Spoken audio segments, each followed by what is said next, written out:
Seorang wanita kaya jatuh hati pada tukang bangunan karena rudal besar yang teridamkan. Like, comment, subscribe channel ini biar kalian dapat berkah dihidupkan rezekinya. Di sebuah kompleks perumahan elit, seorang wanita bernama Nadira, janda cantik berusia 32 tahun, tinggal sendirian setelah suaminya meninggal 2 tahun lalu. Hidupnya tampak tenang, namun hatinya kosong.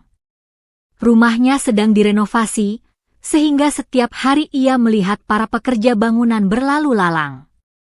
Di antara pekerja itu ada seorang pria bernama Raka, tukang bangunan berusia 29 tahun, bertubuh tegap dan bermata tajam. Nadira awalnya hanya memperhatikannya sekilas, namun ada sesuatu dari sosok Raka yang membuat dadanya bergetar. Suatu siang, Raka membantu Nadira mengangkat belanjaan yang berat ke dalam rumah.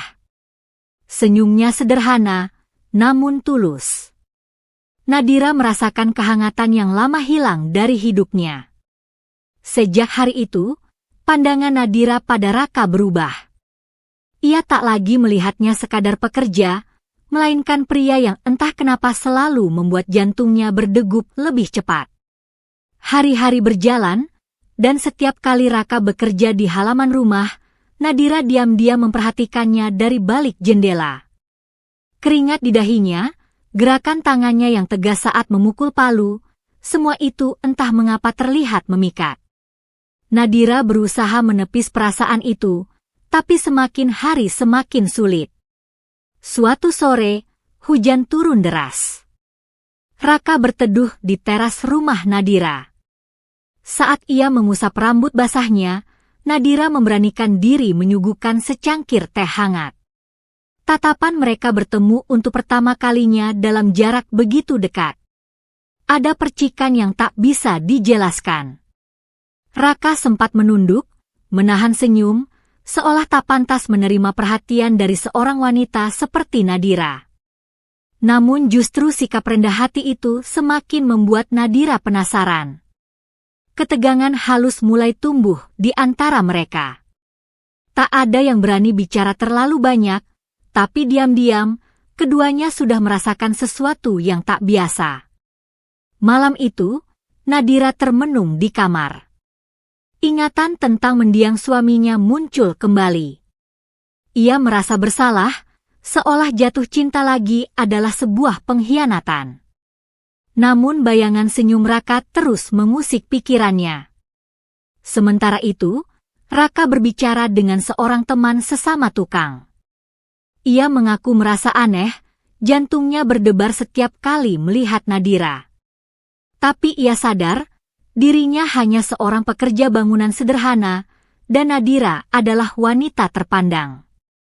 Mana mungkin wanita seperti dia mau sama orang sepertiku, gumam Raka lirih.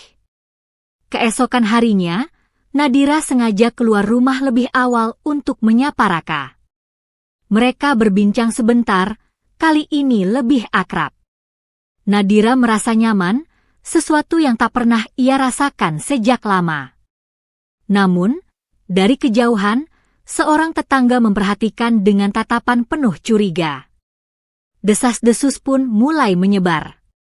Kabar kedekatan Nadira dengan Raka mulai terdengar di lingkungan perumahan. Beberapa tetangga mulai berbisik-bisik, bahkan ada yang terang-terangan menegur Nadira. "Kamu itu janda, jaga sikap. Jangan bikin malu keluarga almarhum suami," kata seorang ibu yang dikenal cerewet. Nadira menahan perasaan sakit hati, tapi dalam dirinya ia tahu perasaan pada Raka bukanlah sekadar fantasi. Ada ketulusan yang ia lihat dalam diri pria itu. Namun gosip yang semakin liar membuatnya gelisah. Raka pun mendengar kabar tersebut. Ia merasa bersalah, takut telah merusak nama baik Nadira. Malam itu, ia berencana berhenti bekerja di rumah itu agar gosip mereda. Namun ketika ia hendak pamit, Nadira menatapnya dengan mata berkaca-kaca. "Jangan pergi, Raka. Aku butuh kamu," ucapnya lirih. Kata-kata Nadira membuat Raka terdiam lama. Hatinya berkecamuk antara logika dan rasa. Ia tahu risikonya besar, tapi sulit baginya mengabaikan perasaan yang sudah terlanjur tumbuh. Sejak hari itu, hubungan mereka berubah. Nadira lebih terbuka, berani berbicara lebih lama dengan Raka. Mereka tertawa bersama, saling bertukar cerita tentang masa lalu. Raka akhirnya tahu betapa kesepian Nadira setelah kepergian suaminya. Namun kedekatan itu membuat gosip semakin panas. Ada tetangga yang mulai memotret mereka diam-diam, lalu menyebarkannya ke grup arisan. Nama Nadira kembali jadi bahan pergunjingan. Meski begitu, di balik tekanan itu, api cinta yang semula kecil kini mulai membesar. Mereka berdua tahu, ini baru permulaan dari sebuah kisah yang penuh ujian batin. Nadira mulai dihantui rasa bersalah. Malam-malamnya dipenuhi mimpi buruk tentang almarhum suaminya yang menatapnya dengan kecewa. Ia bangun dengan keringat dingin, mempertanyakan apakah cintanya pada Raka adalah sebuah kesalahan. Sementara itu, Raka berusaha menjaga jarak. Ia mulai menolak ajakan ngobrol Nadira, lebih banyak diam, hanya fokus bekerja. Namun tatapannya sesekali tak bisa berbohong, ada kerinduan yang dalam pada wanita itu. Suatu sore, Nadira tak tahan lagi. Ia menghadang Raka di halaman. "Kenapa kamu menjauh? Kalau memang aku salah, katakan. Jangan buat aku menebak-nebak," katanya dengan suara bergetar. Raka hanya terdiam. Ia ingin jujur, tapi takut menyakiti. Aku bukan orang yang pantas untukmu, Nadira," ucapnya akhirnya, lalu pergi meninggalkan Nadira dengan hati yang remuk. Beberapa hari kemudian, muncul sosok tak terduga, Arman, adik ipar Nadira. Ia selama ini diam-diam menaruh hati pada Nadira sejak sang kakak meninggal. Arman datang membawa dalih ingin menjaga, tapi sebenarnya ia tak suka melihat kedekatan Nadira dengan orang lain. Ketika melihat Raka di rumah Nadira, Arman langsung menaruh curiga. "Kamu jangan macam-macam ya. Ingat siapa Nadira itu. Jangan bikin aib," bentaknya kepada Raka saat tak ada orang. Raka terkejut sekaligus marah, tapi ia memilih diam demi menghindari keributan. Namun sejak itu, Arman semakin sering muncul, mengawasi, bahkan berusaha mendekati Nadira. Nadira merasa tertekan. Ia tahu maksud Arman, tapi hatinya sudah tak bisa dibohongi lagi. Suatu malam, Arman mendatangi Nadira dengan niat melamar. "Aku bisa menjaga kamu dan kehormatan keluarga ini. Jangan mempermalukan kami dengan tukang bangunan itu," katanya dengan penuh tekanan. Nadira terdiam. Ia tak mencintai Arman, tapi rasa takut membuatnya sulit menolak langsung. Ia hanya menjawab samar, yang membuat Arman semakin yakin dirinya punya peluang. Keesokan harinya, Raka mendengar kabar itu dari sesama tukang yang ikut membangun rumah. Hatinya bergejolak, tak rela Nadira jatuh ke tangan orang yang jelas tak tulus. Ketika malam tiba, Raka memberanikan diri menemui Nadira. "Kalau kamu bahagia dengan dia, aku akan mundur. Tapi kalau tidak, aku siap melawan siapapun demi kamu," katanya tegas. Malam itu, Nadira menangis di depan Raka. Ia akhirnya jujur, mengakui perasaan yang selama ini ia pendam. "Aku mencintaimu, Raka. Aku tak peduli apa kata orang. Yang aku tahu, kamu membuatku hidup kembali." Raka terdiam, hatinya bergetar hebat. Ia memeluk Nadira, sebuah pelukan yang hangat namun juga penuh risiko. Di luar rumah, tetangga yang lewat kebetulan melihat bayangan mereka dari jendela, dan esoknya gosip pun semakin membesar. Desakan datang dari berbagai pihak, keluarga almarhum, tetangga, bahkan orang tua Raka di kampung. Semua menentang hubungan itu. Namun bagi Nadira dan Raka, malam pengakuan itu menjadi titik balik. Mereka sadar, cinta mereka bukan lagi rahasia. Kehidupan Nadira berubah menjadi neraka sosial. Telepon dari keluarga besar terus berdatangan, menuduhnya mempermalukan nama baik keluarga. Nadira mulai jarang keluar rumah, takut dengan tatapan orang. Raka pun mendapat tekanan dari rekan-rekannya. Beberapa bahkan meledek, jangan mimpi bisa sama janda kaya. Nanti ujung-ujungnya kamu dibuang. Meski begitu, Raka tetap teguh, meski hatinya penuh keraguan. Suatu hari, Arman datang lagi dengan amarah. Ia menuduh Nadira telah mempermalukan nama keluarga. Perdebatan sengit terjadi di ruang tamu, sampai akhirnya Nadira dengan berani berkata, "Aku tidak butuh perlindunganmu, Arman. Hati ini sudah memilih." Arman keluar dengan wajah merah padam, meninggalkan ancaman samar. "Kalau kamu terus bersama dia, jangan salahkan aku kalau ada yang terluka." Ancaman Arman ternyata bukan sekadar omongan. Beberapa hari kemudian, Raka dipanggil mandor untuk berhenti bekerja di rumah Nadira. Alasannya, ada tekanan dari pihak keluarga besar. Raka menerima keputusan itu dengan wajah muram, tapi dalam hatinya ia tahu ini ulah Arman. Nadira marah besar ketika mengetahui hal itu.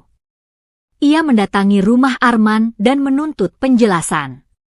"Kamu tidak berhak mengatur hidupku, Arman. Aku bukan milikmu," teriaknya. Arman tersenyum sinis. "Kalau bukan milikku, jangan harap bisa hidup tenang dengan tukang itu." Ancaman itu membuat Nadira sadar betapa bahayanya pria itu. Malam itu, Nadira menangis sendirian. Untuk pertama kalinya, ia merasa benar-benar terpojok. Meski sudah dilarang datang, Raka tetap nekat mendekati rumah Nadira di malam hari. Ia mengetuk jendela pelan, dan Nadira menyambutnya dengan air mata. "Aku tidak sanggup sendirian, Raka," bisiknya. Raka menggenggam tangan Nadira erat. "Aku janji, aku tidak akan pergi.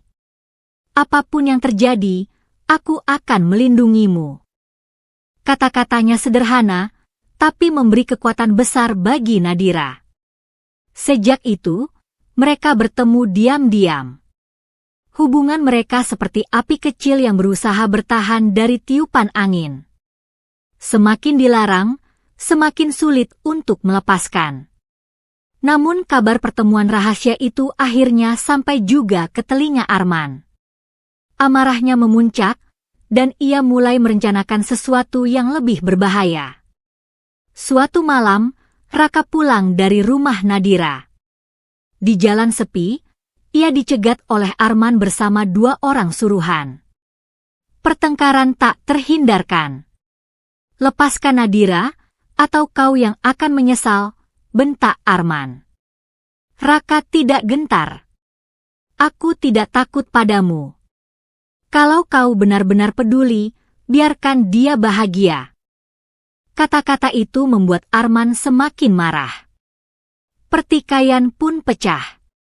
Raka sempat dipukul, namun dengan keberanian ia melawan. Suara gaduh itu membuat beberapa warga keluar rumah, hingga akhirnya perkelahian bubar. Arman kabur dengan wajah penuh amarah, sementara Raka terengah-engah dengan luka di pelipisnya. Keesokan paginya, Nadira merawat luka Raka dengan penuh kasih. Momen itu justru semakin menguatkan cinta mereka berdua. Tekanan semakin hebat. Keluarga besar Nadira datang untuk menuntutnya segera menikah dengan Arman demi menjaga nama baik. Nadira menolak tegas, meski ancaman untuk mengucilkannya keluar dari mulut salah satu kerabat. Raka, di sisi lain, merasa dirinya penyebab semua masalah. Ia sempat berpikir untuk pergi jauh agar Nadira tenang. Tapi ketika hendak menyampaikan niat itu, Nadira memeluknya erat. "Jangan tinggalkan aku, Raka. Aku sudah kehilangan sekali, aku tidak mau kehilangan lagi," katanya sambil menangis. Raka pun luluh. Ia menyadari bahwa cinta sejati bukan hanya tentang perasaan, tapi juga keberanian untuk melawan dunia bersama-sama. Keputusan Nadira sudah bulat. Ia memilih Raka, meski harus menanggung segala risiko. Beberapa bulan berlalu, gosip perlahan mereda. Nadira tetap bersama Raka, meski banyak yang mencibir. Namun justru keteguhan mereka membuat sebagian orang akhirnya menghormati pilihan itu. Arman mencoba sekali lagi mengganggu, tapi kali ini Nadira menghadangnya dengan keberanian penuh. "Cinta tidak bisa dipaksa, Arman. Berhentilah, atau kamu akan hidup dengan kebencianmu sendiri," katanya tegas. Arman akhirnya menyerah, meski dengan hati yang penuh luka. Raka dan Nadira kemudian memulai hidup baru bersama. Mereka mungkin tak punya kemewahan, tapi punya cinta yang tumbuh dari kejujuran dan luka yang disembuhkan bersama. Di balik tembok rumah yang pernah menjadi saksi bisu gosip dan perlawanan, kini tumbuh kebahagiaan sederhana, sebuah bukti bahwa cinta sejati mampu bertahan meski dunia menentangnya.